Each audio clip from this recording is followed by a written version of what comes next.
Walt Disney's Disneyland. When you wish upon a star, makes no difference who you are. Each week as you enter this timeless land, one of these many worlds will open to you. Well, it came about when my daughters were very young, and Saturday was always Daddy's Day with the two daughters. So we'd start out and try to go someplace with, different things, and I take them to the merry-go-round, and I took them different places, and as I'd sit there while they rode the merry-go-round, did all these things, sit on a bench, eating peanuts, I felt that there should be something built, some kind of an amusement enterprise built where that the parents and the children could have fun together. So that's how Disneyland started. Well, it took many years. It was a whole period of maybe 15 years developing. I started with many ideas, threw them away, started all over again, and eventually it evolved into what you see today as Disneyland. But it all started from a daddy with two daughters wondering where he could take them, where he could have a little fun with them too. Walt Disney wanted to build a park where everyone could bring out their inner child. His original plan was to build the park on 8 acres of land next to the Burbank Studios, but World War II put these plans on hold. During the war, Disney came up with new ideas and decided to make his original idea more elaborate and unique than ever before. It was clear that 8 acres would not be big enough for his new plan, so Disney began his search for a better site. In August of 1953, an area in Anaheim along the Santa Ana Freeway is chosen. This was the ideal location since it was in a rural area near the freeway that would eventually stretch from San Diego to Vancouver. The 160-acre Ball Road subdivision, a grove of 1,000 orange trees, is then purchased for $879,000. To bring the idea of the park into reality, Walt began a television series called Walt Disney's Disneyland. This show offered a preview of his future plans and brought the Disney team one step closer to achieving their goal of a successful park. The first orange tree is removed and construction of the park site begins in July of 1954. They work long, hard hours making sure that everything came together seamlessly, and finally, just a year later, Disneyland Park finally opened at 2:00 p.m. on July 17, 1955.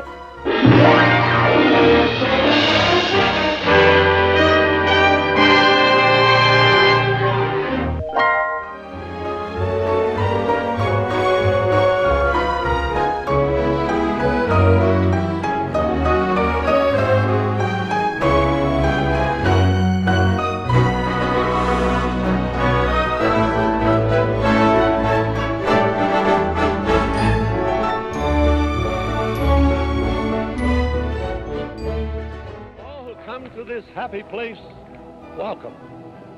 Disneyland is your land. Here age relives fond memories of the past, and here youth may savor the challenge and promise of the future. Disneyland is dedicated to the ideals, the dreams, and the hard facts that have created America, with the hope that it will be a source of joy and inspiration to all the world. Thank you. The park consisted of 5 themed areas, and they are Main Street USA, Frontierland, Fantasyland, Adventureland, and Tomorrowland. Main Street USA was the first land inside the Disneyland gates, and it was inspired by Walt Disney's boyhood town in Marceline, Missouri. It is the first area that the guests see when they enter the park, is how guests reach the Central Plaza, and is the central viewing location where the Magic Kingdom parades. It begins with the Main Street USA train station and ends with Sleeping Beauty's castle. A few features of Main Street include horse-drawn trolleys, double-decker buses, and fire engines.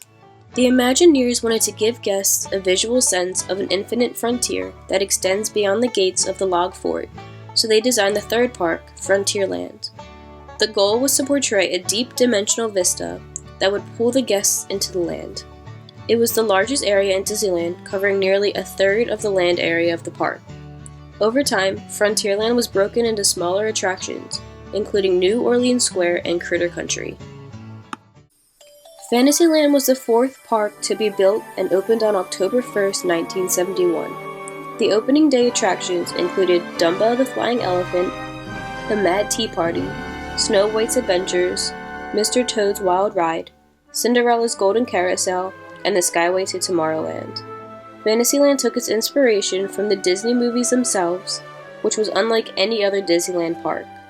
Most of its inspiration was from the European villages, where many of the Disney stories were originally written. Tomorrowland was the last of the 5 original lands of Disneyland to be built. Its theme is outer space and the future, and it is home to major attractions such as Space Mountain and Star Tours. In the many years since the attractions have been refurbished, newer attractions have been built. After opening such a successful park, Walt decided to spread the magic to the East Coast.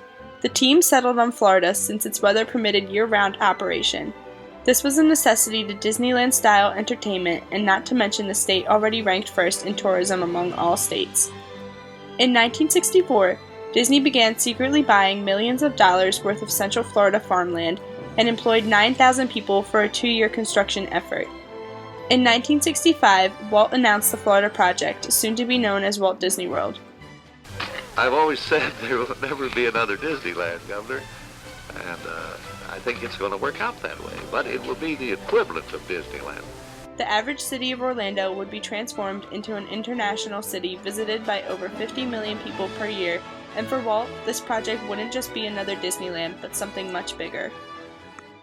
Walt Disney World is a tribute to the philosophy and the life of Walter Elias Disney, and to the talents, the dedication, and the loyalty of the entire Disney organization that made Walt Disney's dream come true. May Walt Disney World bring joy and inspiration and new knowledge to all who come to this happy place. A magic kingdom where the young at heart of all ages can laugh and play and learn together. Dedicated this 25th day of October, 1971. Magic Kingdom was the first of the 4 Disney World parks to open on October 1st, 1971. When asked what his reasoning behind wanting to build Magic Kingdom was, Disney said, "I'm doing this because I want to do it better." Walt had been very involved in the planning of the park, but sadly he had passed away not long after construction began. Today, this park is one of the most popular in Disney World, and since it opened in 1971, an estimated 500 million guests have walked through the park. Some of the main attractions in Magic Kingdom are Peter Pan's Flight, the 7 Dwarfs Mine Train, and Princess Fairy Tale Hall, where you can meet and interact with the Disney princesses.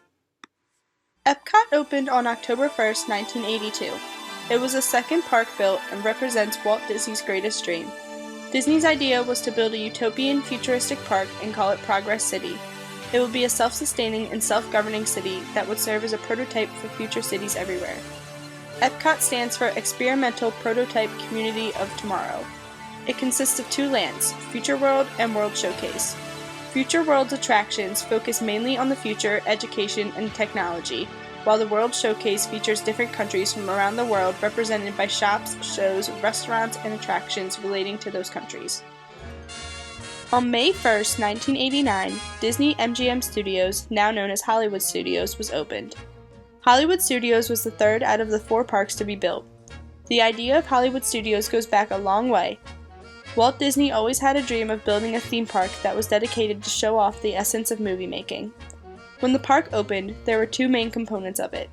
The first of the 2 was Walt Disney Feature Animations Florida, where Disney produced a number of animated films including Lilo and Stitch, Mulan, Brother Bear, and many others. The second was Walt Disney Studios Florida.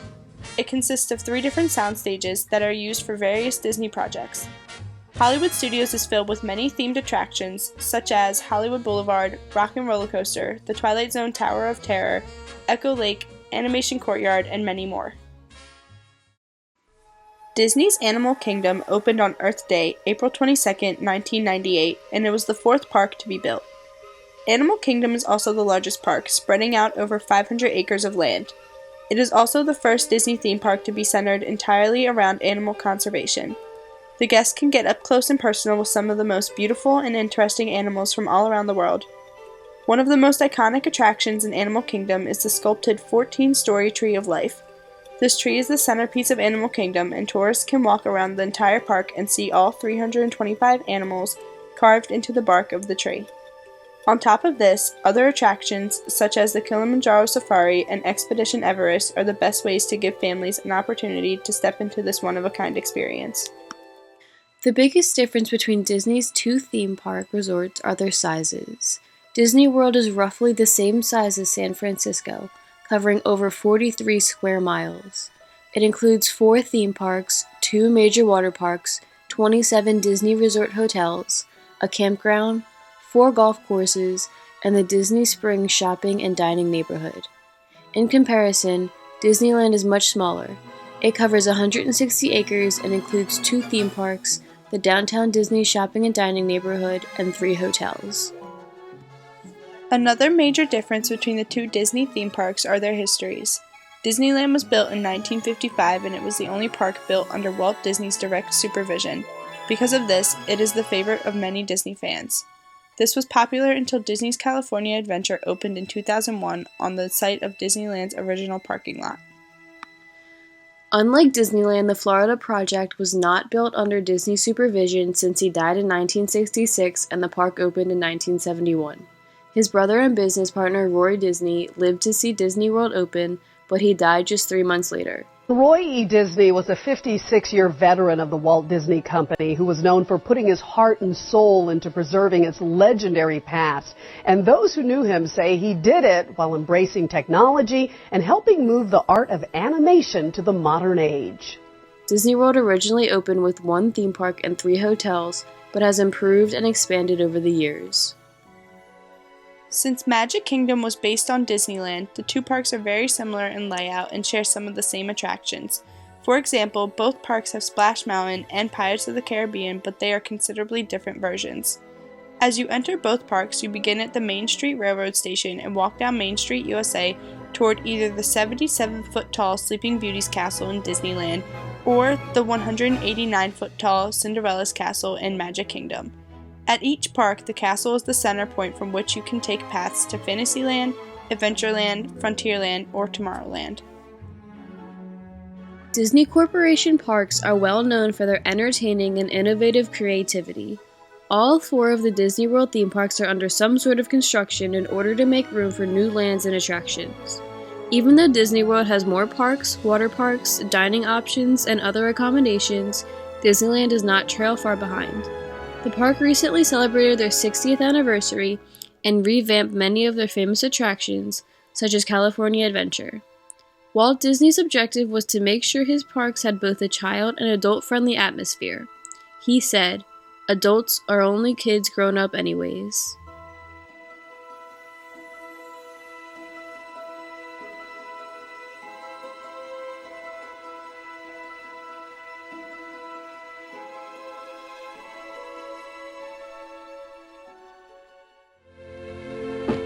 During the last few years, we've ventured into a lot of different fields, and we've had the opportunity to meet and work with a lot of wonderful people.